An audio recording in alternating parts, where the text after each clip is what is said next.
how do we get started this morning? So I want to remind you that if you were here last Sunday, or if you weren't, I'll tell you anyway, I talked about your glorious life being found going through the door of vulnerability. And through that door, we find relationships where we can be honest about needing help to find your inner power and your life of glory. So today I want to talk more about how to do that, how the journey goes to find your glorious life. And I named my talk the whole spectrum because my lesson today is about paying attention to both aspects of life, the inner and the outer.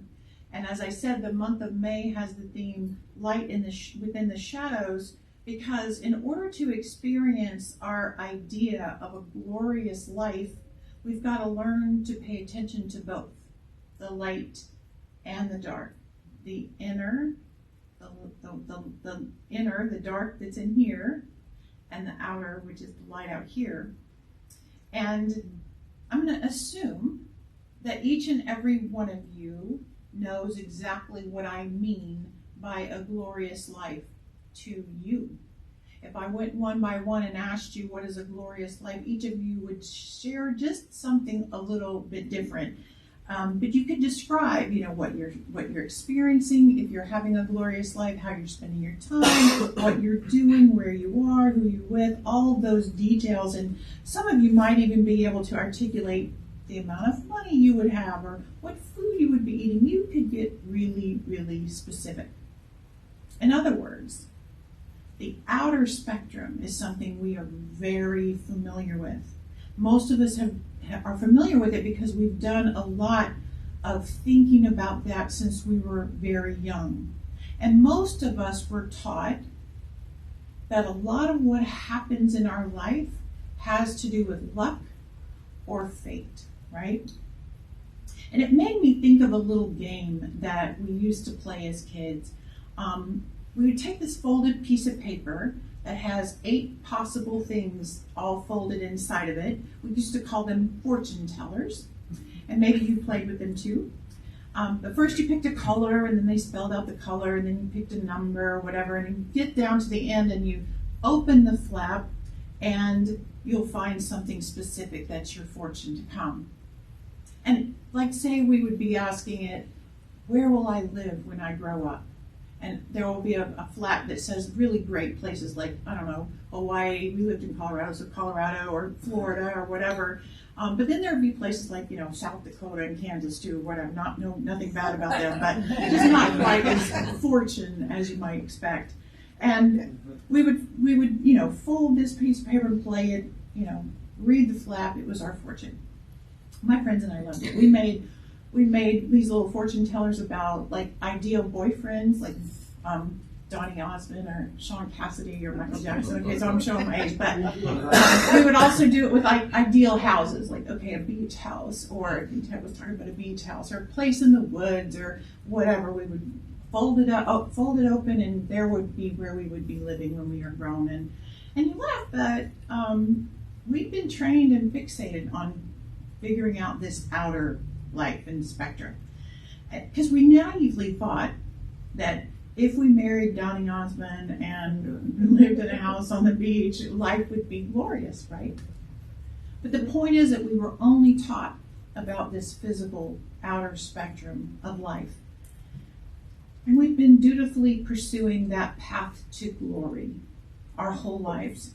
If we hit a dead end, we would just kind of turn around, head in a different direction, hope to get lucky, hit another dead end, turn around, go in a different direction. And if we're fair, sometimes life has felt pretty good, right? We have moments where we think that things worked out well. But here we are this morning talking about the fact that there's an entirely different spectrum of life that occurs out of the spotlight in the womb of creativity in our lives. And that has way, way more power than fate and luck. Because not only are we on an outward journey, we are also on this inward journey. And I have learned that the impact of the inward journey on the outward journey is pretty powerful. And it has a lot more to do with how things turn out than luck or fate. But I simply just don't have any memory of anyone talking to me about this inner power, this inner spectrum of my life. You know, there weren't folded pieces of paper to talk about the inner world. So I made one. Can I get a volunteer? Oh, Here's cute. a Yeah, volunteer. absolutely. So I made one. So we're going to let Derek play for all of us. So pick a color, Derek. Purple. Purple. Pick a number. 4. 1, 2, 3, 4. Pick a number. 4. 4. You picked 4. So this is your fortune. You are enough more That's so than cute. enough. I love that. Okay. Thank So, you. Those are like little affirmations. Exactly. That's way more wholesome than the way I played. So don't worry, I'll have this out there so you can play with it after the service. But at any rate, let's turn to something a little bit more powerful than our fortune teller play game. Because here we're learning that everything on the outer spectrum is actually born out of the inner womb, the darkness of creativity, the inner spectrum, our consciousness. If we want a glorious life out here, we've got to first have an inner glorious life. The light must be in the shadow, but both are equally valuable. The inner spectrum consciousness is where true change occurs. And that's what keeps me studying the science of mind. Change your thinking, change your life. Ernest Holmes, our founder, wrote about it this way. He wrote, "A change of consciousness does not come by simply willing or wishing. It's not easy to hold the mental attention to an ideal while human experience is discordant, but it is possible. Knowing the truth is not a process of self-hypnosis, but one of gradual unfoldment of the inner self." And that's what I want to talk about today, a gradual unfoldment of the inner self. Because you see, we're here to do, and we're here in this room to do one thing, and that is change our consciousness. And in doing so, we can move toward our very own idea of a glorious life. And Holmes said it's not easy. It's not easy to hold that idea of a glorious life in the middle of everything not feeling glorious. But as we unfold our inner self, holding that positive, expectant mindset, that becomes a way of life. And when you live with that kind of mindset, all this up here starts to shift and change. So how do we pay more attention to our inner self, and why is it so important? It's important for us to have greater understanding of what's going on underneath the surface, right?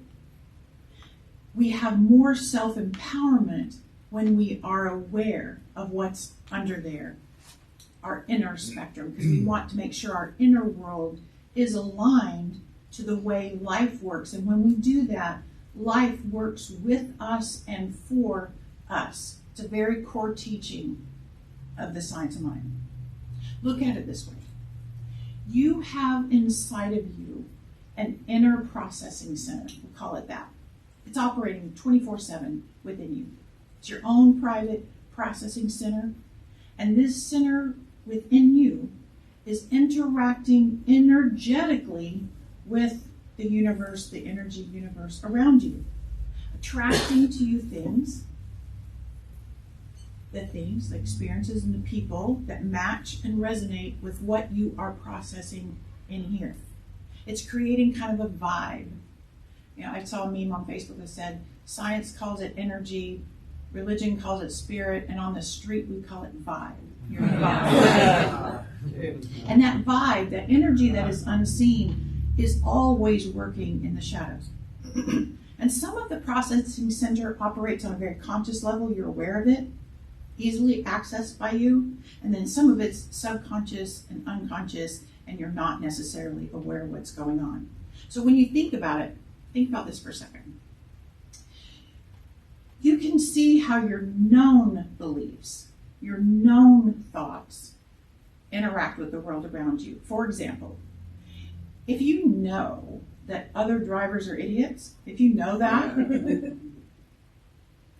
they're out to block your progress, your road rage, your reaction to that is right there to access, right? Can be in your daily experience. Doesn't take a whole lot of inner awareness to see the connection between that knowing and that experience. Or maybe you're very attached to knowing, let's say that your grandmother adores you. You have that knowing inside of you. It's a belief that you have. It doesn't take a lot of stretch to realize that your interactions with your grandmother are going to be pretty special, right? You know the thought, you have the experience, right? Let's say you're very attached to the weather. You pay attention to the weather. You're probably going to be on to more weather apps, and you're going to be checking your weather way more than your friends who don't really care about it. A known belief, a known preference impacts your world. So idiot drivers and loving grandparents and weather apps or whatever, sun worshiping, those are examples of things going around in your processing center that you're fully aware are co-creating the quality of your life. But what about those inner blind spots, things you don't know you're processing? What about parts of yourself that are completely in the shadow and you're not aware of them, out of your awareness? They're not easily accessible, are they? Right? But getting curious about your subconscious or unconscious stuff can lead you to transformation, can lead you to healing, can lead you to along on your quest for your glorious life. You may be unknowingly blocking your own way of getting what it is that you're dreaming about in your glorious life. So most of us would admit that, let's say, financial abundance is part of almost everybody's idea of a glorious life, is that freedom to do what we wish to do. But what if in your unknowing part of your processing center, perhaps you had an experience when you were young about money or about finances that made you react to every single bill you get with a surge of adrenaline, and you're not even aware that it's happening, but there's an energy shift. When you touch anything with the subject of money on it, there's an energy shift.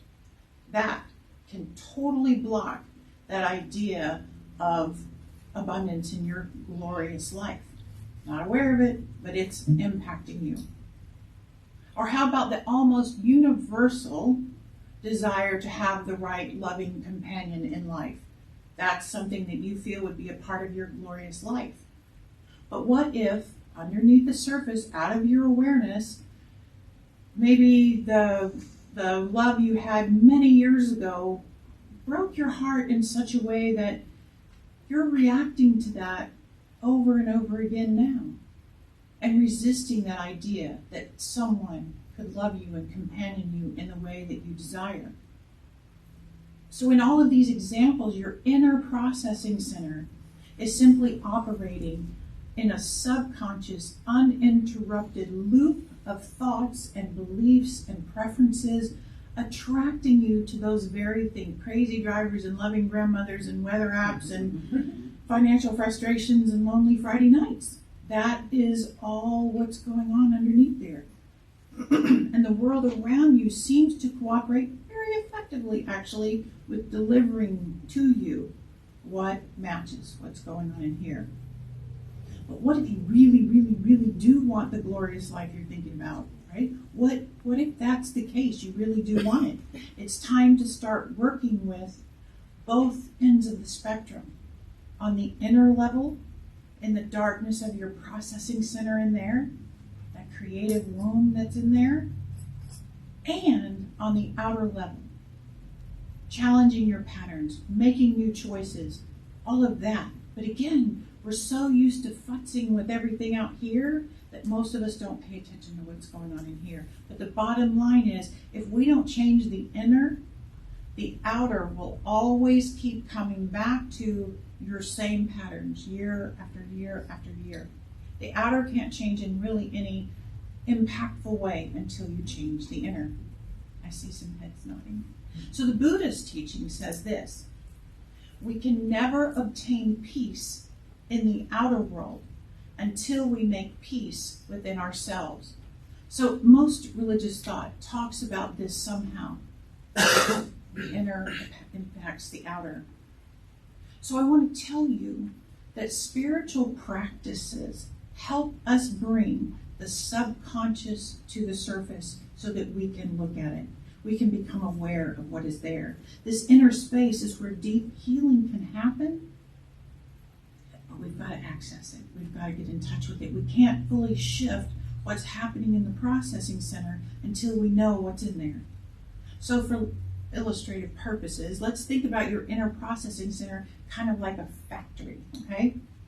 If you wanted to change what a factory was producing, it might be a good idea to kind of stop the factory for a second and take a look around, right? You might want to meet with management and see what instructions they were given in making whatever the factory's making. You might want to change the machinery just a little bit in the factory if you're going to manufacture something entirely new for yourself. You might want to assess what new raw materials are needed in order to make the new thing. And it's the same with our inner processing center. It's important to kind of stop the presses for a minute. Stop it. Stop, get silent, quiet the mind. Because when we calm our minds, we can become more aware of subconscious thoughts. When we stop all the thoughts we know about, we can become more aware of what thoughts we aren't really knowing we're thinking. We can have long conversations with those processing center managers in there and find out what instructions are you working with, right? And we can shift those instructions to create what we desire now, not what we were manufacturing in the past, but what do we want right now? And spiritual practices like meditation are really, really helpful. You can take a question into meditation to meet with the managers and then sit in quiet and listen to what you hear in your quiet mind. Ask and listen, ask and listen. Stepping into a meditation practice is like setting up a regular meeting with the processing center inside. That would be helpful, right? But there are other practices that can help you too. Journaling, counseling, reading, studying with the intention of releasing beliefs that no longer help you. And all of these practices are part of our spiritual walk. It's what we talk a lot about here. But how do I know what to release? How do I know what to let go of in here? The goal is to release anything that's not in alignment with how life works, with the truth of spirituality, with the truth of how things work. Any thoughts and beliefs that are not based in love, in compassion, in wholeness, anything that's based in fear, any thought that sees you as less than the spiritual power that you are, those are thoughts that kind of have to go because they limit you. Our inner focus affects our outer experience all the time. And as we take inventory of what is there, we can intentionally focus on making shifts that bring us back into greater alignment with the truth of who we are. Ernest Holmes taught us that permanent happiness could only come from an inner sense of certainty that cannot be shaken. Remember, he talked about holding on to an ideal. Science of Mind teaches that when we focus on inward vision of this indwelling harmony that's always there, and we do the things that we do in alignment with that, we're led by divine intelligence. We're guided by that inner knowing. When we stop looking at things around us to be the source of our happiness in life, and instead cultivate this inner beingness, that spiritual energy that's at the center of our life, will actually help create our life. It's how it works. So how do we do that? You shift that inner processing center into knowing that God is the center of who you are, you're going to see shifts in your outer world when you hold that belief. You're going to be more at peace, more cooperative, less competitive, more loving. And those are the things that attract better and better things into your world. And it is in those moments that we then enter into the outer spectrum that we make better choices. We meet better people. We find ourselves on a new path, moving in a new direction on the outer level. The whole spectrum can be healed spiritually, and you're in the right place to learn more about that. There is light in the shadows always. And I want to close with a verse from Rumi, the Sufi mystic. He wrote this: little by little, you will turn into the whole sweet, amorous universe. Love will surely burst you wide open into an unfettered, blooming new galaxy. Your inward journey and your outward journey are in perfect alignment. Let's repeat our affirmation of the day.